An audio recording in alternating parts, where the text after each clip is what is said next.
Hello అందరికీ, నేనైతే మీతో ఒక విషయాన్ని అయితే షేర్ చేసుకుంటాను. అదేంటో కాదండి, ఇంకా సంక్రాంతి వచ్చిందంటే పిల్లలందరూ మిద్దెల పైన నిల్చొని గాలిపటాలను అయితే ఎగరేస్తూ ఉంటారు. సో ఇక్కడ మన హైదరాబాద్లో కూడా మేము ఉన్న అపార్ట్మెంట్ పక్కన ఒక అబ్బాయి అయితే గాలిపటాన్ని ఎగరేస్తున్నాడు. పాపం తెలీదు అబ్బాయికి, ఇంకా దారాన్ని లాగుతూ పైన ఇంకా పోటీ ఉంటుంది కదా, దారాన్ని లాగుతూ గాలిపటాన్ని ఎగరేస్తూ ఉన్నాడు. ఆ అబ్బాయికి తెలియదు, కొంచెం ముందరికి పోతే ఇంకా కింద పడిపోయేవాడు, మేడ మీద నుండి కింద పడిపోయేవాడు. సో సడన్గా ఆ సమయానికి వాళ్ళ అమ్మ వెళ్ళింది కాబట్టి ఆ అబ్బాయి ప్రాణాలతో బయటపడ్డాడు. సో ఇప్పుడు మన ఈ జనరేషన్లో అయితే పల్లెటూరులో కానివ్వండి, సిటీలో కానివ్వండి, ఎక్కడ చూసినా కూడా బిల్డింగ్లు అనేవి కంపల్సరీగా అయినాయి. సో అందరు పైన ఎక్కి గాలిపటాలు ఎగరేస్తున్నారు.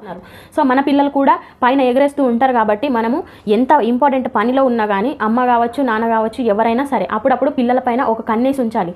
ఎందుకంటే ఈ 5 రోజులు వాళ్ళకి ఎంత చెప్పినా వాళ్ళు వినకుండా పైన ఎగరేస్తూనే ఉంటారు. ఒక్కొక్కసారి ఫుడ్ కూడా తినకుండా ఇంకా గాలిపటాల పైననే ఉంటారు, అంత ధ్యాస ఉంటుంది వాళ్ళకి. సో మనం కూడా అప్పుడప్పుడు వాళ్ళపైన కన్నేస్తూ ఉన్నాం అనుకోండి,